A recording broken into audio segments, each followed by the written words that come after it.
o assunto que nos falta é a partir daqui. Clip windows não retangulares, clipping de polígonos. E como eu falei lá no início da aula da semana passada, a gente vai, a título de curiosidade, falar um pouco de clipping de texto, mas vocês não vão ter que implementar clipping de texto. E o clipping de curvas, que vai estar faltando, nós vamos discutir na aula da semana que vem, onde a gente vai ter visto curvas. Vocês vão entender como é que em computação gráfica a gente trabalha com curvas. E aí sim faz sentido nós discutirmos como é que se clipa uma curva. Antes disso, não tem sentido a gente discutir esse assunto. Então, a window típica é uma window que simula uma tela de projeção por razões históricas. Tá? A gente está acostumado com essa metáfora da tela de projeção, como essa aqui, como num cinema, como a tela de TV que você assiste. Então, tipicamente, a gente trabalha com um retângulo para fazer uma window. Pode ser um retângulo com relações de tamanho 4x3, ou no modelo widescreen mais recente, relações de tamanho 16x9. E existem também relações ainda mais amplas, que são as relações de cinema, mas que normalmente em computação a gente não trabalha. Uma clip window retangular tem grandes vantagens porque você está trabalhando com bordas que são perpendiculares entre si. Então, mesmo que você vá clipar coisas que têm formatos os mais diversos, se a minha região de clipping ela é retangular, é relativamente simples a gente trabalhar. Porém, nós vimos que alguns dos algoritmos de clipping que a gente trabalhou, em especial o algoritmo original que inspirou o algoritmo de clipping de Lianibarski, servem também para você clipar contra outras regiões. Faz sentido a gente ver isso? Assim, nos sistemas de janela práticos que nós temos hoje em dia, ninguém trabalha com clipping que não seja retangular. Existem pouquíssimas exceções. Uma exceção é aquele aplicativo X-Eyes. Não sei se vocês já viram no X-Windows. Cria um parzinho de olhos num canto qualquer da tela e fica olhando onde é que você está com o mouse. Supostamente um auxílio para você achar onde é que está o ponteiro do mouse, caso você tenha empurrado para um lugar e não sabe aonde. Normalmente a gente sacode o mouse e aí descobre onde é que está o ponteiro. Né? Tá? Então, o X-Eyes é um aplicativo tão antigo quanto o X-Windows e ele usa dois ovais, um representando cada olho com a pupila lá. Uma aplicação onde você tem uma região de clipping que ela é, na verdade, elipsoide. Né? Mas assim, já se tentou lançar sistemas de janelas onde a janela não era retangular. O exemplo mais conhecido é o Next Step. Não sei se Next Step diz alguma coisa. Se a gente recapitular um pouco de história da computação, todos vocês assistiram aquele filme Jobs, da biografia do Steve Jobs, da Apple, etc. Então, só para a gente fazer um resumo para contextualizar, Steve Jobs, mais o Steve Brosnan e mais um pessoal criaram a Apple cresceu, a Apple chamou um monte de executivos importantes para se profissionalizar, esses executivos importantes tomaram conta da empresa. O Steve Jobs ficou bravo, saiu e criou uma nova empresa. Essa nova empresa, que foi criada no final da década de 1980, se chamava Next Computer. Tá? E a ideia do Steve Jobs foi pegar as workstations Unix que estavam começando a aparecer naquela época, tipo Sun, tipo HP, tá? E dar um refurbishing nessas workstations para torná-las mais populares e mais fáceis de usar. Eram os desktops mais poderosos que tinha na época. E com isso ele lançou o Next Computer, que tinha duas versões, uma era uma caixinha pequenininha assim e a outra era um cubo, que era um servidorzinho doméstico, onde você podia fazer um bocado de coisa. Foi o primeiro computador que vinha de fábrica com drive de CD. Isso na época foi uma revolução. Eu lembro do lançamento desse computador na Alemanha, era um congresso que estava acontecendo durante a época da reunificação da Alemanha, outubro de 1990, e estava todo mundo ali ao redor olhando aquele negócio, era um computador todo preto, uma novidade também, ninguém tinha computador preto na época. Um monitor de 17 polegadas também, uma novidade, ninguém vendia computador com monitor de 17 polegadas naquela época, era tudo 12 ou 14 polegadas. Ele vinha, o Next vinha com monitor de 17 e uma caixa preta desse tamanho. Um computador, eu não me lembro, com 2 ou 4 MB de memória on-board também, muita coisa para 1990. E um drive de CD on-board, dentro ali da caixa. Uma coisa completamente novidade, vinha inclusive com um CD, com a obra completa de Shakespeare, só para mostrar o que dava para botar no CD, porque naquela época ninguém acreditava que cabia tanto dado em um CD. Então você ganhava junto, quando comprava o computador, um CDzinho, obra completa de William Shakespeare. E o Next Step tinha uma variante de X-Windows, que na verdade se chamava Next Step também, aonde você podia, com a API que vinha junto, criar a janela redonda. Você podia fazer a aplicação onde a janela era redonda, e para você trabalhar com uma janela redonda, você tem que aproximar uma window de clipagem com um polígono próximo do redondo e clipar ali dentro.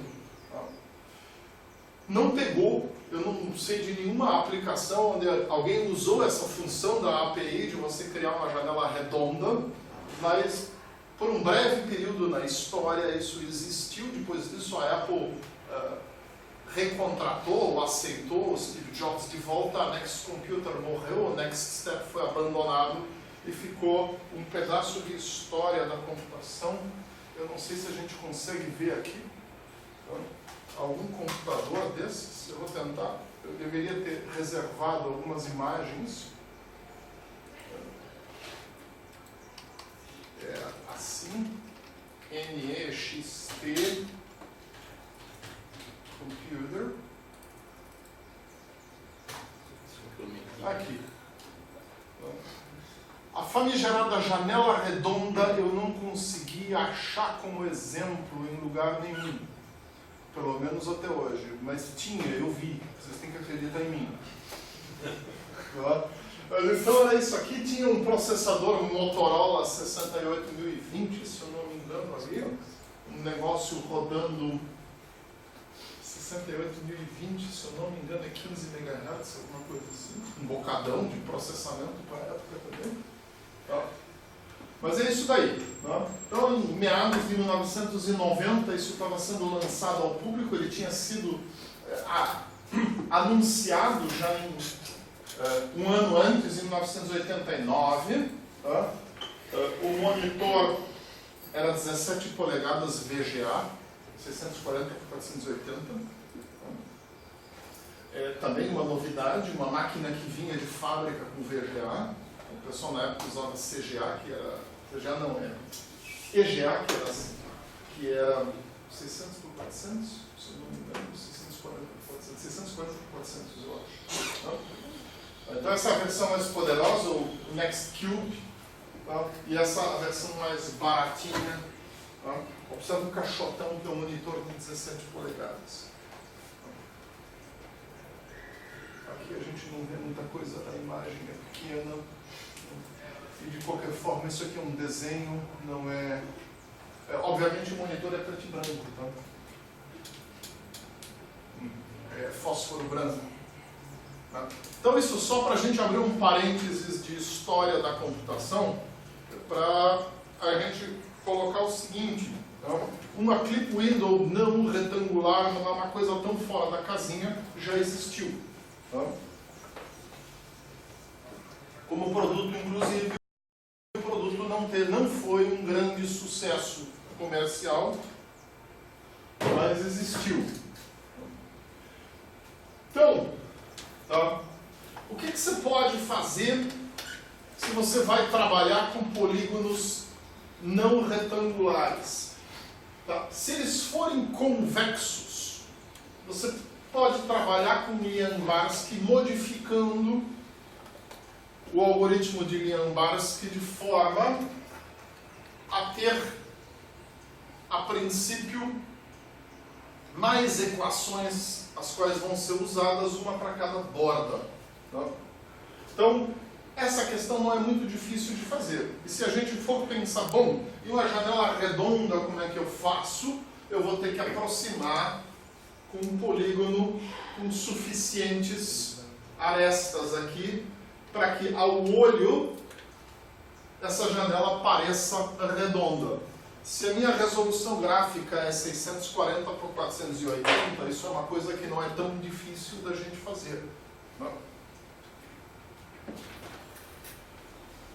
O meu problema é se a minha window não é côncava. Vamos supor que eu resolvi que a minha aplicação, por alguma razão, tem uma window com esta cara aqui, porque eu inventei que aqui tem que ter uma console com botões ou sei lá o que, e o resto eu quero usar tudo. Isso me gera um problema, porque todos os algoritmos de clipping que nós vimos, eles partem da premissa de que a sua window ela é côncava. Se eu tiver uma convexidade, qual é o problema que eu vou ter?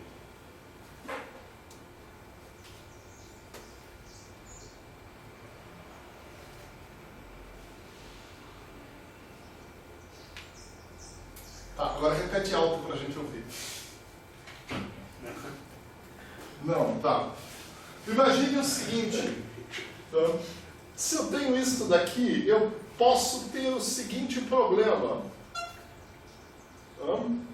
Esta reta aqui, ela, na verdade, se divide em dois segmentos de reta. Nenhum dos algoritmos de clipping que a gente viu trata isso. Então, esse é um problema de clipping que a gente não trata. Como é que a gente vai resolver isso? Temos duas formas, e todas elas se resumem no seguinte: eu vou tentar pegar a minha window que tem uma concavidade e subdividi-la em duas sub-windows, as duas convexas, e quando eu terminei, eu vou tratar como dois problemas de clipping independentes. Na hora que eu vou desenhar na viewport, não tem problema, a viewport é tudo pixel. Não? Então a gente pode imaginar aqui o seguinte: isto daqui eu poderia dividir assim, ou eu poderia dividir assim, dizendo que isso aqui é minha window 1 e esse espaço aqui é minha window 2, por exemplo. Ou o contrário, esse jeito aqui. Ou então ao contrário, dizendo o espação aqui é minha window 1 e o outro espaço aqui é minha window 2. Para mim fazer isso, eu posso trabalhar de duas maneiras. Se eu quiser ser genérico, ali a gente consegue imaginar uns casos especiais, porque no fundo, na hora que eu dividir isso, eu vou acabar com dois retângulos. Então, é relativamente simples a gente imaginar aí uns casos especiais. Por que eu consigo fazer isso e trabalhar com isso como duas windows independentes, fazer o clipping numa e o clipping noutra?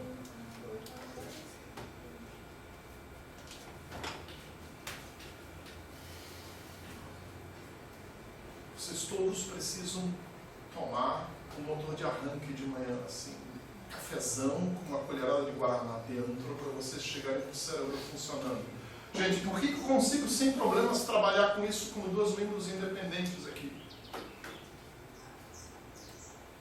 Vamos supor um segmento de reta, esse aqui. Não, melhor, esse aqui, porque aquele ali é fácil da gente imaginar o que acontece, né? Se eu trabalhar isso como uma window e como outra, eu vou clipar esse segmento de reta aqui.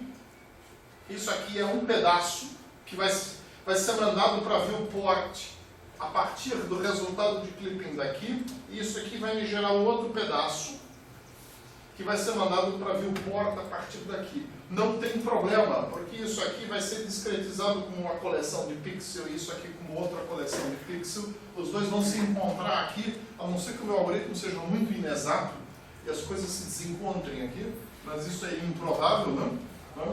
Então não tem problema, eu posso pegar qualquer window com o formato mais louco que tiver e subdividir em windows convexas, tratar cada uma em separado, chamar a transformada de viewport em separado para cada uma delas, né? Desenhar tudo ali e resolver o meu problema. Tá? Então, ali não reside o problema reside em eu transformar polígonos côncavos em convexos. Então existem várias técnicas. A primeira delas é a gente usar produto cruzado. Então eu posso pegar todas as arestas aqui, pegar uma direção qualquer e considerá-las vetores e fazer um produto cruzado de um pelo outro. Se eu pego o sentido anti-horário e vou fazendo o produto cruzado de vetores aqui, se eu tiver uma convexidade, o resultado, quer dizer, se o próximo dobrar para cá em relação a esse, o resultado do produto cruzado é positivo. Se eu tiver uma concavidade, como eu tenho aqui, o resultado do produto cruzado é negativo.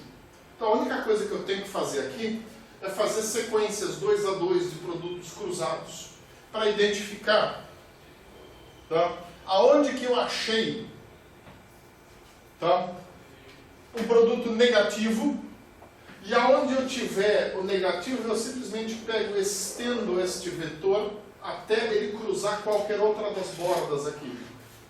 Eu tenho que fazer a intersecção direta, tá, para qualquer uma das outras aqui. Me dá um certo trabalho, porque eu vou ter que testar contra todas, menos as vizinhas, porque ele não vai conseguir interceptar a vizinha, né? Não dá para formar um triângulo. Tá? Mas com exceção de E3 e E1, nesse caso aqui, eu tenho que testar a intersecção com todas as outras, achando.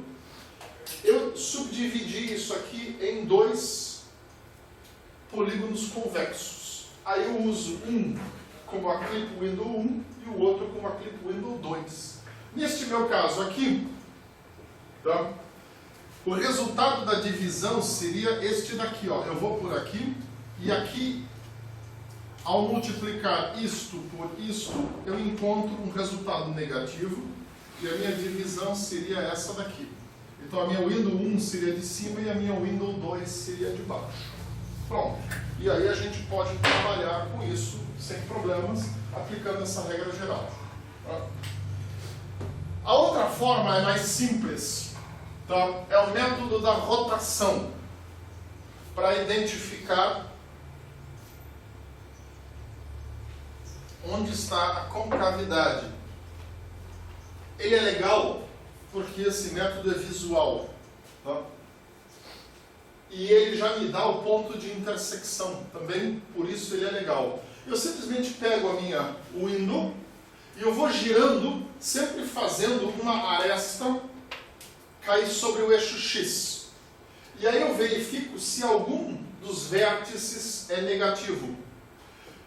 Se eu tenho uma aresta caindo sobre o eixo X e algum vértice é negativo, essa aresta ela termina em uma concavidade.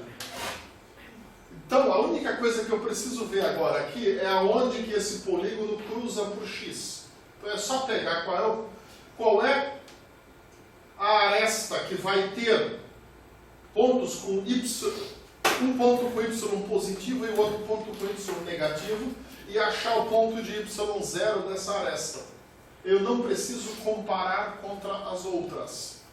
Tá? Então, sob essa ótica, isso aqui é bem mais eficiente. A única coisa que acontece é que eu vou ter que ficar girando esse polígono se eu der azar de que eu só vou achar concavidade na última rotação que eu for fazer. Tá? Eu fiz várias rotações até encontrar a minha concavidade. Tá? Mas depois disso, o processo para me determinar os 2 polígonos convexos resultantes, ele é bem mais simples. Tá? Interessante que o resultado é diferente. Se eu fosse aplicar aqui, girando no sentido horário, eu encontraria esta divisão, né? Se eu for girar no sentido anti-horário, do mesmo jeito que eu estava fazendo ao fazer o produto cruzado, aí não, aí eu encontraria este aqui.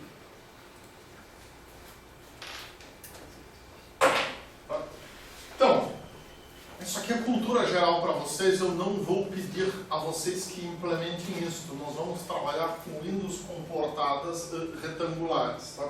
Isso aqui é só para vocês entenderem que é possível eu trabalhar com outro formato de window, eu só tenho que tomar cuidado com o algoritmo que eu vou usar, e o único que é fácil de adaptar é o Liambarski. Tá? Que já existiram produtos, inclusive, que tinham como parte da sua API a capacidade de você trabalhar com Windows não retangulares. Tá? E como é que a gente faz se a gente tiver uma window côncava? Muito bem. Isso aqui agora é importante para nós. Tá? E isso vocês vão implementar. É o clipping de polígonos.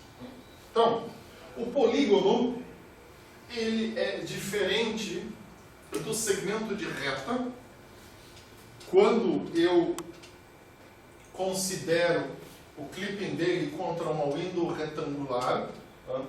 Porque um polígono clipado contra uma window retangular pode gerar mais de um objeto.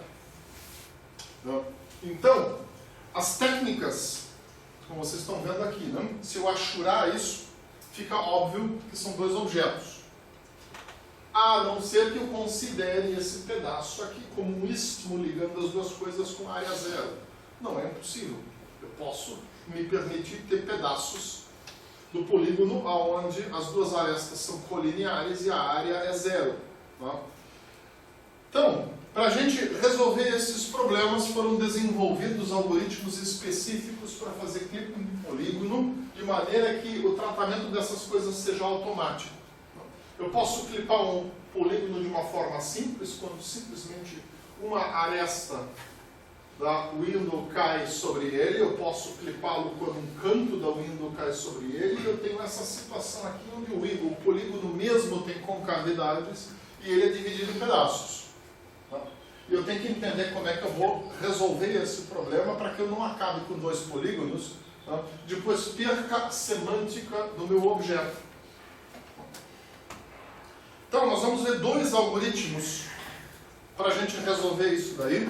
O primeiro é o mais antigo. Ele, à primeira vista, tem um defeito. A gente vai ver como a gente trabalha com esse defeito. E o segundo, ele é bem fácil da gente entender. Tá? Então, Sutherland-Hodgman é o mais antigo dos algoritmos de clipping de polígono, tá? E ele trabalha por etapas. Tá?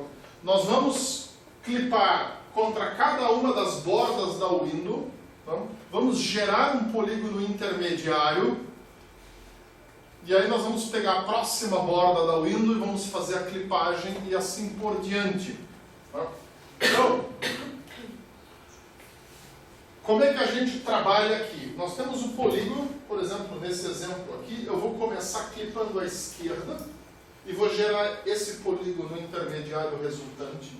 Aí eu vou clipar à direita, vou gerar esse polígono intermediário resultante.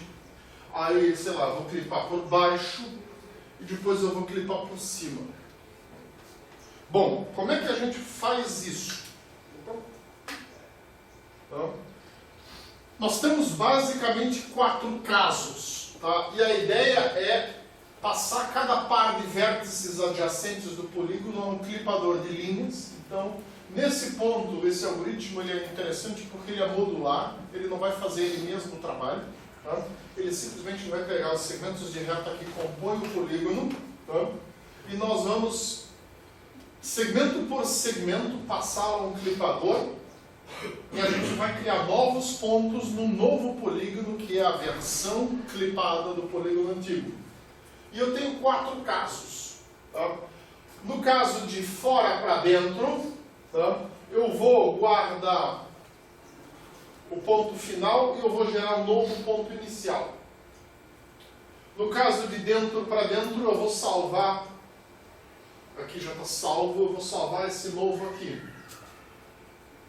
No caso de dentro para fora, eu vou salvar o novo ponto que eu criei aqui.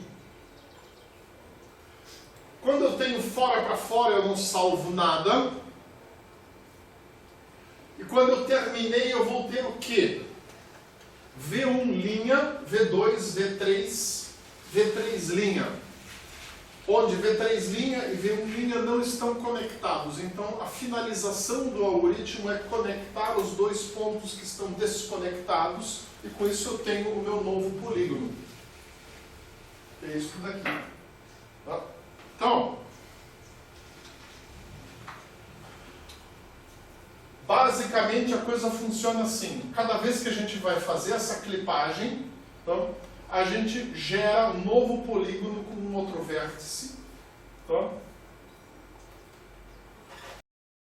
E se o polígono tiver concavidade, eu posso ter a opção de subdividir em polígonos côncavos, convexos, perdão, errado aqui. Tá? E aí tratar cada um independentemente. Então, por exemplo, esse daqui, tá? Eu poderia tratar dividindo-o. Mas a gente vê que se eu aplicar aquele algoritmo aqui, ele vai funcionar, sem problemas. Tá? A nossa maior dúvida é o que acontece neste caso aqui. Tá? Se eu aplicar a regra, eu vou ter assim, de fora para dentro, cria um novo aqui, guarda esse. De dentro para fora, cria um novo aqui, e guarda. Aí vai, de fora para fora faz nada, de fora para fora faz nada. Aí liga os dois pontos que sobraram, eu vou ter um triângulo aqui. E eu não vou ter aquilo que eu gostaria de ter, que era que é esse trapézio aqui. Eu vou ter um triângulo aqui. Então está errado o resultado, certo? Todo mundo acompanhou o meu raciocínio? Muito bem. Como é que a gente resolve isso? Bom, o que nós vamos considerar nas bordas da window, na verdade, é a reta inteira. E não esse pedaço aqui. Tá? Então, quando nós estávamos trabalhando com clipping antes, se a gente tinha o resultado de clipagem que caía fora, a gente ignorava. Nesse caso, não vamos ignorar. Então, eu vou clipar isso aqui. Tá? E quando eu chego aqui, ao estar clipando à esquerda nesse momento, tá? Quando eu chego aqui, eu vou gerar um novo vértice aqui, tá? Porque eu ainda tenho a continuação aqui. Tá? É isso, é contra esta reta que eu estou clipando primeiro, à esquerda, tá? O oeste. E aí o meu resultado vai ser V1 linha, V2, V3, V3 linha, e isso aqui está fora. E aí eu vou juntar V3 linha a V1 linha e vou ter esse pedaço aqui como resultado. Este vai ser o meu primeiro polígono intermediário. Agora eu vou escolher qualquer uma das outras arestas e clipar contra ela. A hora que eu tiver clipado contra embaixo, eu vou chegar ao trapézio que eu queria. Claro? Tá? Então isso resolve este problema. Tá? A questão que é da literatura de que o polígono é côncavo tem que ser subdividido, se a gente pegar, fizer um exemplo em cima disso, você vai ver que não tem necessidade. Tá? Você pode sair clipando diretamente. A única coisa que você tem que tomar cuidado é essa situação aqui, onde eu saio por um lado e entro por outro da window. Tá? Para que isso esteja coberto, a gente tem que considerar as bordas aqui como infinitas. E quando eu digo clipar à esquerda ou clipar para baixo, clipar para cima, eu sempre vou clipar contra a reta toda e não só contra esse segmento de reta aqui. E aí eu resolvi o meu problema. Compreendamos que isso é fácil de fazer. Tá? Muito bem. Tá? Então isso aí é o algoritmo de Sutherland-Hodgman. Tá? Ele parece simples à primeira vista, a gente tem que tomar este cuidado aí. Tendo tomado esse cuidado, é tranquilo, você resolve e implementa o algoritmo inteiro. Tá? O outro algoritmo é um algoritmo mais ou menos da mesma época, Tá? É o algoritmo de Weiler-Atherton. Ele foi, na verdade, desenvolvido originalmente para você identificar superfícies visíveis em programas de desenho. Tá? Quando você está lá brincando com coisas do tipo, vamos abrir uma nova pagininha aqui, um novo slide qualquer vazio, vamos imaginar que eu vou criar um cacareco aqui com esse formato, tá? E agora eu vou criar um outro cacareco com este formato aqui, vamos deixá-lo mais bonito com outra cor, lá, uma cor para acordar todos. Tá? Muito bem, agora vamos fazer este aqui, já para trás, agora eu vou empurrá-lo aqui. Tá? Eu tenho uma oclusão aqui. Tá? Quando a gente for ver o algoritmo do Z-Buffer, a gente vai ver que existem maneiras da gente tratar essas oclusões aqui em iluminação e etc., que são interessantes e podem ser trabalhadas pixel a pixel. Quando eu estou no mundo 2D fazendo desenho desse tipo aqui, não faz sentido eu trabalhar pixel a pixel, muito mais interessante eu trabalhar com geometria e ver o que está ocludindo o que aqui, para que o desenho preste. Tá? Então, para resolver esse tipo de problema, foi originalmente desenvolvido o algoritmo de Weiler-Atherton. Mas ele também serve para fazer clipping contra uma window. Fiz um clipping. Eu tenho aqui a minha viewport, eu estou desenhando lá dentro, estou clipando. Então, nós vamos ver como é que ele funciona. Eu vou de volta para cá. Ele tem uma regra geral que é bastante simples, tá? Que funciona assim. A gente processa em sentido horário, tá? Você tem que determinar uma direção que você vai. Tá? Quando eu estou trabalhando com multiplicação de vetores, eu tenho que seguir a regra de ir para o sentido anti-horário. Tá? Quando eu estou simplesmente usando uma heurística em cima de um polígono, eu escolho intuitivamente o mais interessante. Tá? Ao invés de pegar o sentido anti-horário, que eu sou obrigado a usar com vetores, eu pegar o horário, que é o que para nós é mais intuitivo. Então, se nós seguimos em sentido horário, nós procedemos assim. Para um par de vértices de fora para dentro, eu vou seguir a borda do polígono. Para isso, eu tenho que saber que o vértice está indo de fora para dentro. Como é que eu faço isso? Clipping de pontos das duas extremas do segmento. Bem simples. Para um par de vértices de dentro para fora, eu vou seguir a borda da window, até achar de novo alguma intersecção dessa window com aquele polígono, não importa onde ele esteja. Isso, para mim, deixa as coisas bem mais interessantes. Né? Porque eu não preciso gerar polígonos intermediários. Né? Eu simplesmente vou trabalhando. Eu não tenho problema com concavidades. Né? A única coisa que eu tenho que fazer é aceitar que o meu polígono vai ter partes dele que tem área nula. E que o meu polígono vai ter partes dele onde os segmentos são colineares. Esse aqui é um exemplo onde as duas coisas acontecem. Tá? Então, vamos supor que o primeiro ponto é este aqui. Eu vou aqui, veio de fora para dentro, eu vou calcular a intersecção e vou guardar isso daqui como parte do novo polígono. Tá? O fato de eu não criar polígonos intermediários não significa que eu não tenha que criar um novo polígono ali e já vá colocando os pontos nele. Agora eu estou dentro para fora, calculo a intersecção e sigo a borda da window. Até onde? Até a próxima intersecção. O que isso significa? Na prática, o mais interessante, se eu for trabalhar com Weiler-Atherton, é primeiro eu calculo todas as intersecções. Quer dizer, primeiro eu clipo todos os segmentos de reta e guardo todas as intersecções onde eles foram. Bom, então eu fui dentro para fora, eu guardo essa intersecção. Eu não quero saber o quão complexo é o polígono aqui do lado de fora. Tá? Pouco me importa, eu vou seguir a window até a próxima intersecção. Achei a próxima intersecção, ela tem que ser uma intersecção de fora para dentro ou deu um erro em algum lugar. E aí eu vou para dentro e continuo. Aqui foi de novo de dentro para fora, novamente.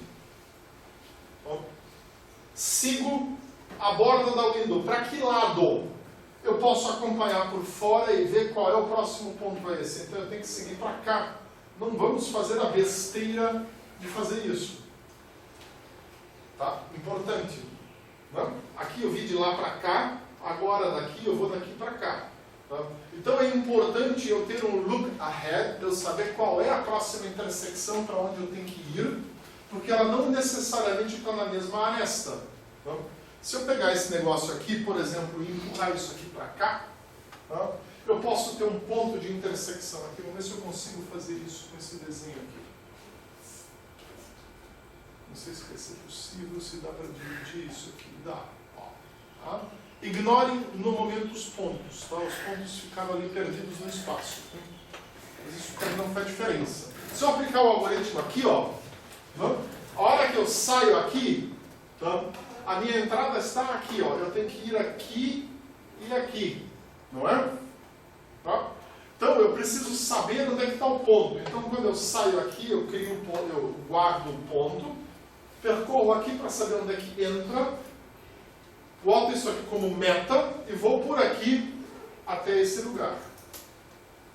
Então, com essa estratégia, eu consigo clipar qualquer coisa. Não importa que formato tenha, pode ser a coisa mais estrambólica. Ele pode sair por aqui, fazer um fractal inteiro, voltar e entrar aqui. Não me interessa quantos segmentos de reta tem para cá. Tá? Eu não vou clipar nenhum deles, eu só vou segui-los para descobrir qual é o ponto de entrada para onde eu vou dirigir aqui. E aí eu continuo. Tá? Então, esse é um algoritmo bem mais simples, bem mais fácil, e com uma única passada no nosso polígono, nós conseguimos clipá-lo. O que acontece com o polígono resultante? Vamos ver se a gente bota isso aqui de volta, para não criar confusão na cabeça de vocês. Esse polígono resultante, ele tem uma aresta daqui até aqui, e ele tem uma outra aresta daqui até aqui que vai se colinear com essa aresta. Isso, neste caso, é permitido, não tem problema. Tá? E tem um pedaço do polígono aqui que tem área zero, que se eu for para achurar o polígono aqui, eu não vou achurar nada. Mas isso também não tem problema, vocês não estão preocupados com algoritmos para achurar polígonos. Vocês vão usar uma função pronta qualquer que o sistema tem. Tá? A gente não está se preocupando com isso. Então isso é uma coisa que no mundo do clipping é permitido a gente fazer. Tá? Muito bem.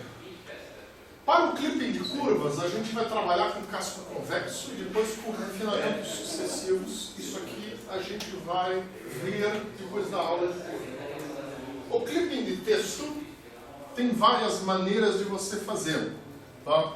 Você pode, por exemplo, gerar um casco convexo em torno de um... Vocês sabem o que é um casco convexo? Não. Muito bem. Então vamos a um casco convexo.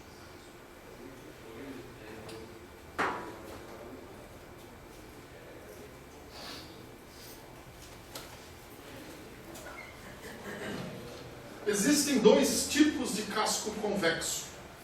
Vamos pegar uma letra.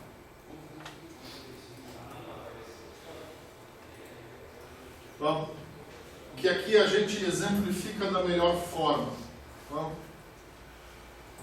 O casco convexo mais simples, se eu partir da premissa de que eu tenho este sistema de coordenadas aqui, é uma caixa que eu determino com menor y, maior y, menor x, maior x.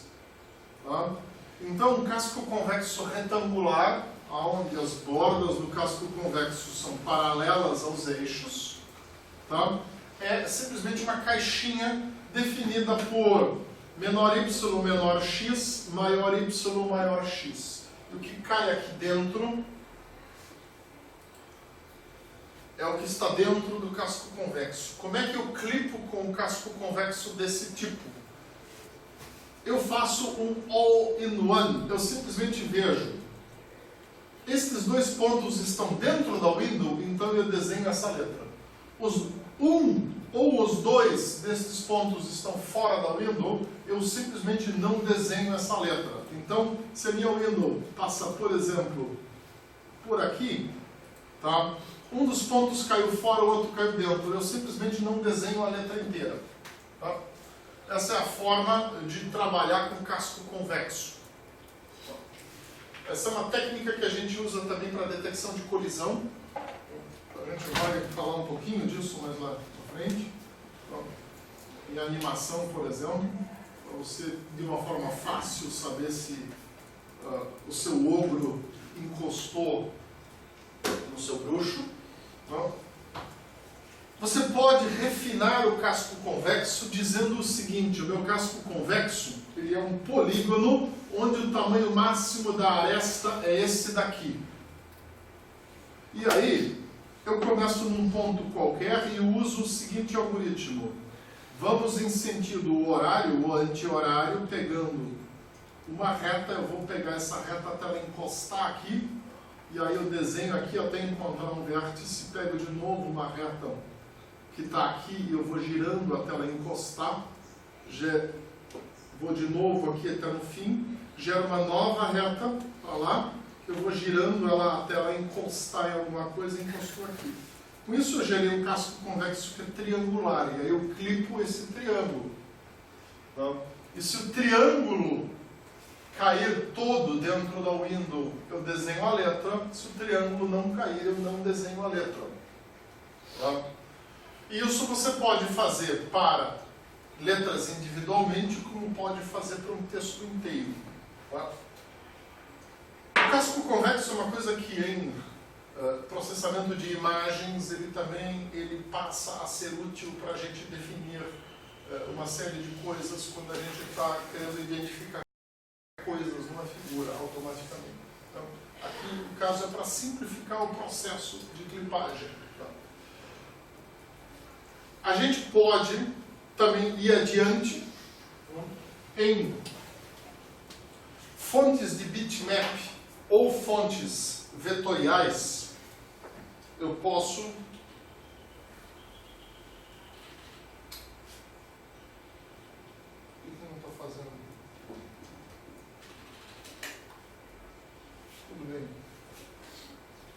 assim. Cheguei no máximo aqui. Tá? Numa fonte de bitmap ou fonte vetorial, eu posso clipar, inclusive, pontinhos da minha fonte de bitmap ou usar a fonte vetorial para determinar segmentos de reta que me desenham a letra e aí fazer a clipagem disso. Tá? O PowerPoint aqui, por exemplo, está fazendo isso. Tá? Essa fonte aqui, se eu não me engano, é Tahoma, ela é vetorial. Tá? O PowerPoint deve estar calculando segmentos de reta que determinam isso daqui e a partir daí fazendo a clipagem desses segmentos de reta e transformando isso aqui em pixel na hora de passar para a viewport. Tá? Isso aqui é bem complicado. Quer dizer, não é complicado de entender, é trabalhoso de fazer. Tá? Por isso a gente não vai exigir isso de vocês aqui na disciplina, porque eu não vejo qual é a contribuição ao conhecimento de vocês saber clipar um texto, saber clipar uma letra. Tá? Então, isso aqui vocês não precisam fazer no sistema gráfico interativo de vocês, está aqui por uma questão de compleção do assunto. Tá? A gente pode também clipar por fora, ao invés de clipar por dentro. É a mesma coisa que superfície escondida. Tá? Não tem grandes diferenças e eu posso também clipar contra regiões de clipagem côncavas, dividindo ao contrário. Tá? Então, se eu for clipar contra isso daqui, essa reta querendo manter só a parte externa, eu vou ter que dividir isso aqui em duas regiões convexas. Então, clipar contra uma e depois clipar contra a outra, para poder, então, identificar o que aqui no fim de contas eu vou desenhar. Tá? Muito bem. Então, a parte 1 nós já vimos do trabalho. A parte 2 eu passei para vocês também na aula passada. Tá? E agora a gente vai complementar, tá? Colocando que vocês têm que implementar um método de clipping de polígonos. Tá? Vocês podem escolher qualquer um desses dois que eu passei para vocês, como vocês podem também, tá, olhar na literatura, diferentemente do clipping de retas, onde eu peguei as principais coisas. É difícil vocês acharem coisas simples, diferentes daquelas 3 que eu passei. No clipping de polígonos tem uma família aí de coisas diferentes. Se vocês acharem alguma coisa na literatura que vocês entendem, que vocês estão a fim de implementar porque é um desafio interessante, ou porque vocês acharam que é melhor, mais inteligente, mais legal do que esses 2 métodos que eu passei para vocês, vocês têm a liberdade de fazer isso. Só peço que conversem comigo antes para a gente dar uma olhada no algoritmo. Bom? E com isso a gente terminou o assunto de clipping. Como eu falei para vocês, hoje estava previsto curvas paramétricas. Nós vamos dar as curvas paramétricas para vocês na aula de terça-feira. Essa vai ser uma aula longa. Tá? Vocês já viram curvas paramétricas em análise numérica, tá? Em cálculo numérico, assim chama a disciplina de vocês, né? Tá? A gente vai ver de novo, porque eu tenho certeza que vocês esqueceram, e porque o enfoque de trabalho é diferente em computação gráfica do que é em cálculo numérico. Tá? Em cálculo numérico você usa curvas paramétricas para fazer aproximação de funções, porque você precisa aproximar uma função qualquer de um jeito ruim. Então você usa uma curva paramétrica que é um jeito rápido de eu aproximar uma função de um jeito ruim. Tá? Eu não estou com saco, por exemplo, de usar interpolação polinomial, que dá uma trabalheira desgraçada. Em computação gráfica, a gente não vai usar nunca a interpolação polinomial, porque você transforma o tempo de resposta do seu programa gráfico em prazo de entrega. Não dá. A gente precisa de algo rápido, mas que ao mesmo tempo dê um efeito legal. Por isso, em computação gráfica, nós vamos só usar curvas paramétricas. Mas o objetivo na computação gráfica é fazer um desenho bonito e desenhar rápido. Que é uma coisa que não era um objetivo em cálculo numérico. Então a gente vai tratar as curvas paramétricas um pouco diferente. Por isso eu vou partir da premissa de que vocês esqueceram curva paramétrica, eu vou começar do zero, vou mostrar a matemática toda e vou destrinchar algoritmos. Do mesmo jeito que clipping, a curva paramétrica é um assunto para a gente gastar 2 semanas. E vai ser o último assunto que a gente vai gastar 2 semanas. Depois disso a gente vai fazer um assunto por semana. O resto que falta para o sistema gráfico interativo para vocês. Tá? Então, a aula de terça que vem ela é bem importante. Eu peço a vocês que se programem para chegar na hora e não perder a aula, porque a gente tem que começar cedo para poder terminar tudo até as 10. Não é que nem hoje, que nós terminamos isso aqui, são 9h20. Então a gente tem tempo aí para responder perguntas se vocês tiverem alguma questão sobre o assunto da disciplina. Questões práticas. Tá? Alguns de vocês, 2 na verdade, tiveram problemas com o VPL e eu vou explicar por quê. Tá? Nós estávamos com um problema com a última versão do VPL, veio bugada da Espanha, então a gente teve que no CETIC dar downgrade do VPL para a versão anterior. Tá? 2 de vocês provavelmente deram azar de estar fazendo o exercício no meio desse downgrade e aí vocês tiveram problema. Tá? O problema, eu penso, parou de acontecer. Tá? Inclusive porque a versão anterior que a gente voltou a pôr no ar não está mais estável do que a nova que o pessoal tinha acabado de lançar. Tá? Então essa é a explicação de por que vocês tiveram problemas lá. Perguntas? Tá? Se vocês olharem o VPL, vocês veem que eu estendi o prazo. Vocês também vão ver que não tem mais arquivos obrigatórios. Tá?